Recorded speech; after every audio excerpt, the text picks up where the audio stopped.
Hi, I'm John Lieber. I'm the practice head for the Eurasia Group's United States practice, meaning I covered political developments here and political risk in the U.S. from our great nation's capital in Washington, D.C.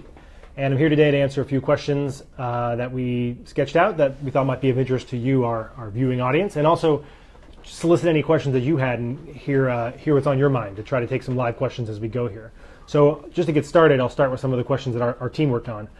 First question is, assuming no votes from Democrats, it appears that Trump and Ryan can't get anything through the House without at least half the remaining 35 members of the Freedom Caucus. So as a reminder, the Freedom Caucus is the kind of most conservative, ideological, small government group in the House of Representatives. And they're the ones that were responsible for blocking the American Health Care Act, which was Paul Ryan's Affordable Care Act replacement bill last week that generated a lot of news. So assuming those guys remain strong, it's going to be really hard to get anything done.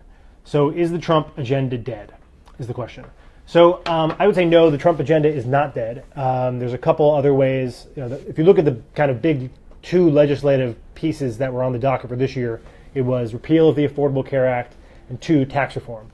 Repeal of the Affordable Care Act, probably dead. Not going to happen. Paul Ryan said Obamacare is now the law of the land, and it's very unlikely they'll be able to do anything more to kind of repeal and replace the bill. I expect they will go after discrete chunks of it. I expect there will be a tax on the individual mandate and a couple other probably of the regulatory pieces, maybe some of the unpopular taxes such as the Cadillac tax could be attacked later this year. But for the most part, repeal and replace is sort of dead. The second big piece of the Trump agenda is tax reform. And this was an item Trump ran on. It wasn't really key to his populist message that helped him win the swing states of Wisconsin, Michigan, and Pennsylvania. So it's more of an agenda item being pushed by Speaker Paul Ryan, who's long been a proponent of tax reform, sees tax reform as his number one legacy item to get out of his tenure as Speaker, and therefore will be pushing it really aggressively now that he has a Republican president. So this is tough, though. Tax reform is hard to do. There's a reason it hasn't been done in 30 years. Donald Trump hasn't proven to be a particularly savvy or effective negotiator on Capitol Hill and pushing his agenda. And that's really what the Republicans need to get this over the finish line. There's a lot of tough trade-offs that are to be made in tax reform. Whose taxes get increased, whose taxes get cut, and Congress has not been able to make those trade-offs. So what they really need is presidential leadership here. So it's going to be tough. But I think there is a lot of Republican agreement that cutting taxes would be good for the economy, good for growth, and good for families. So I think that will drive this process forward. It'll probably take 8 to 12 months to unfold. I wouldn't expect anything to happen in 2017. And if it did happen in 2017, it'd be at the very earliest December, around the Christmas recess. So question number 2 I got here is, what are the chances that we're headed for a government shutdown? So this is it's kind of challenging to read the tea leaves on this at the moment because there's a lot of reasons the government could shut down. As we mentioned earlier, deep dysfunction in Congress. You've got competing factions amongst Republicans. You've got kind of Republican leadership that want to avoid the embarrassment of shutting down the government while Republicans control both branches, both the House and Senate and the White House. You've probably got rank and file or moderate Republicans who don't want to deal with a government shutdown either because they want to work on an appropriations bill or because there's political blowback from this kind of thing. And then you've got a number of conservative Republicans who may, I say may because we're not sure of this yet, may believe Republicans actually stand to benefit from shutting down the government by getting leverage over the Senate Democrats who are likely to oppose Trump's agenda. So I think this is a really important dynamic to watch here. Government shutdowns don't happen by accident. They happen because somebody believes it's the right thing to do. Somebody has to believe that they're going to get leverage over another side by shutting down the government that they can't get if the government stays open. And the question is that group Democrats? Is it Donald Trump? Is it Senate House Republicans? So I think there's a lot of players here that have incentives to want a shutdown. At this moment, I wouldn't say we're headed towards one. It's certainly on the radar, and we'll be watching it very closely. But I think that the ability for the leadership to pass a bill that keeps the government open right now looks okay. But we'll be monitoring this situation over the next couple weeks. The deadline for a government shutdown is April 28th. So that's the important day to watch over the next 4 weeks. Next question is, will the filibuster survive 2017? I think the answer is yes to the legislative filibuster and no to the judicial filibuster. So anybody who closely follows American politics knows that the filibuster is the device that empowers the minority in the Senate by requiring the buy-in of a handful of members of the minority party in order to pass any legislation. Right now, Republicans control 52 seats in the Senate. They need 60 votes to really move anything, so they need 8 Democrats to vote with them. And the filibuster is the thing that empowers the Democrats to have that kind of control. Right now, Democrats are saying they are going to filibuster Judge Neil Gorsuch, who's the Trump's appointee to the Supreme Court. And Senate Majority Leader McConnell has already basically telegraphed that he plans on eliminating the filibuster for Supreme Court nominees in order to confirm Gorsuch. The reason is that, Gorsuch is a pretty mainstream Republican judge and attorney, and the logic is if he can't get confirmed in a Republican-controlled Senate, then no Republican can get confirmed. So, and I think McConnell's got ample pretense for doing this, ample credibility with his members in the conference. They almost certainly have 50 votes in order to change the rules, and I think that's going to happen. The legislative filibuster is a little different, though. The legislative filibuster is the element that has kept the minority relevant throughout the decades in the Senate, and it helps to foster bipartisanship and compromise by forcing any bill that passes in the Senate to have buy-in from the minority party. McConnell is an institutionalist. He doesn't want to change this rule. If he did change the rule, it would fundamentally transform the institution of the Senate. However, the Senate's a very polarized place right now. The Democrats are dug in, wanting to oppose Donald Trump's agenda. The Republican majority is pushing through very conservative bills, at least attempting to push through very conservative bills to support that agenda, and Democrats are really fighting that hard. So I think it's going to be hard for them to legislate at all this year, unless they change the rules. But I think that McConnell, at least right now, isn't prone to doing that. I think as the year goes on and you start to see more outside pressure from the House of Representatives and also conservative outside groups that want the Senate to do more, there will be more pressure on McConnell and his members to change the legislative filibuster.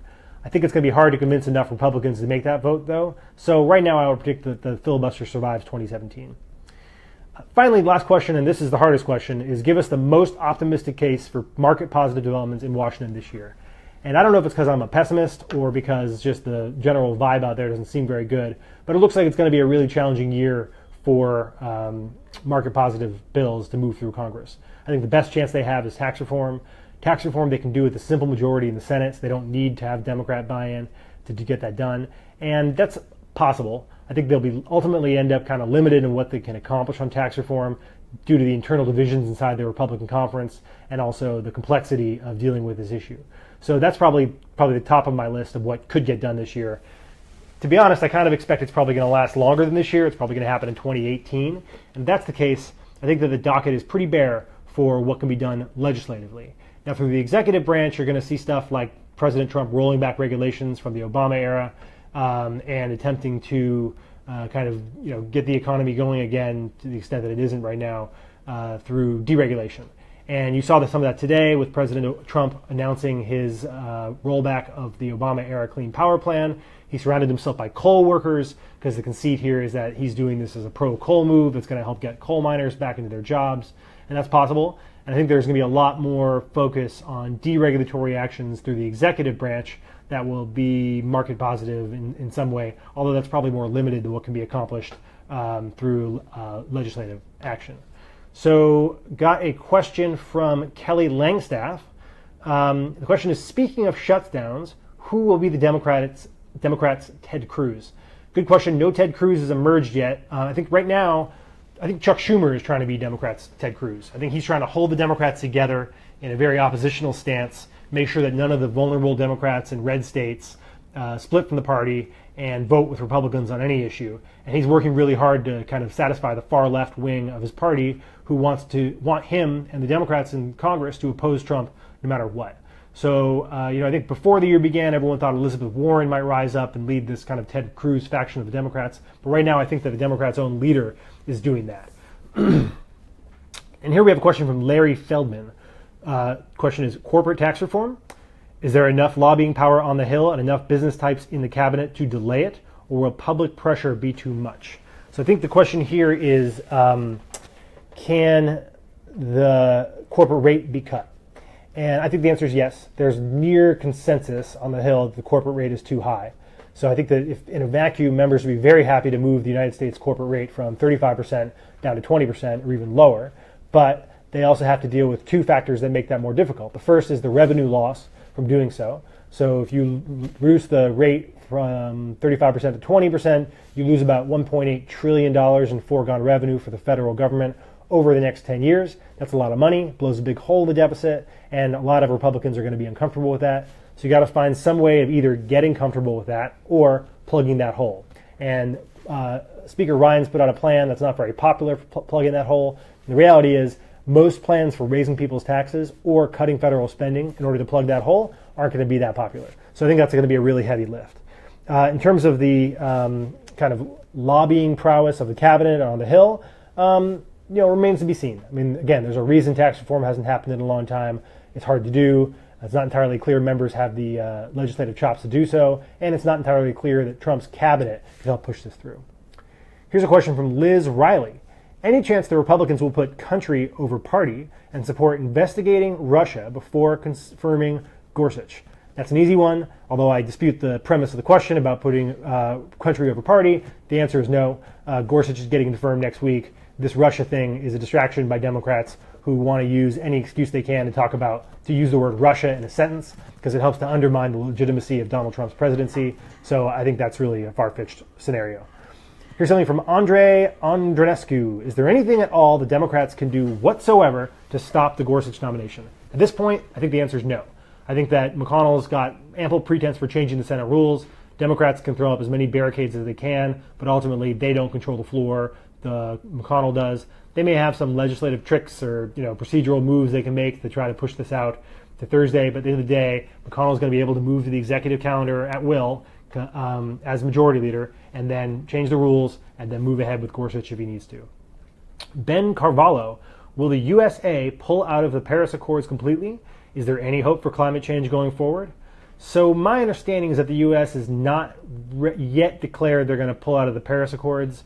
However, they could easily just ignore them. They don't need to it's not expected that they're going to hit all the targets in them anyway. So if they don't take the policy actions to hit them, then that's one viable way of making that not happen. Climate change is not prioritized by this administration. This is an administration much more focused on jobs and economic growth, especially in the industrial heartland, than climate change. Greg Ayers, with potential tax changes with federal revenues likely increase to meet the $500 billion deficit yearly. Get closer or further? I think this is a question about whether or not they're going to raise taxes in order to close the deficit. The answer is no. They're more likely to either cut taxes altogether and increase the deficit, or cut taxes and then find new taxes or spending cuts that'll keep the deficit where it is today. So I think the deficit outlook is bad. It increases in every year throughout the 10-year budget window because of increased spending obligations, and it's probably going to keep going up. Annie Rees, lots of questions. How can Trump pass a tax reform bill that conservatives will like now that healthcare reform is, ostensibly for now, dead? Do you think that the conference is going to continue to break along the same lines? I do think the conference is going to continue to break along the same lines. The dynamic you saw last week was basically the same dynamic you saw during the Boehner years. Leadership pushing one path, moderates going in a different direction, and then the kind of 30 or so Freedom Caucus members, the most conservative guys, holding out their votes as a block in order to really affect the legislative outlook. So I think that dynamic continues. It's been that way for about 6 years. Can they pass a tax reform bill? It'll be tough, but again, there's much more unanimity around cutting tax rates than there was about replacing the Affordable Care Act. The question is whether or not it's going to be revenue deficit neutral or not. Here's one from Martin Arias.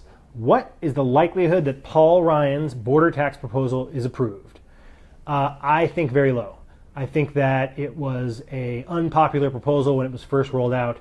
You're going to see massive objections from the retail sector, the oil and gas sector, the agriculture sector, the automobile manufacturers. Anybody that relies on imported goods or relies on a weaker dollar to help them export in foreign markets is not going to like the border tax proposal, and that describes pretty much most of the American economy. There's a handful of corporations that are behind that support this thing, GE, Boeing, a couple others.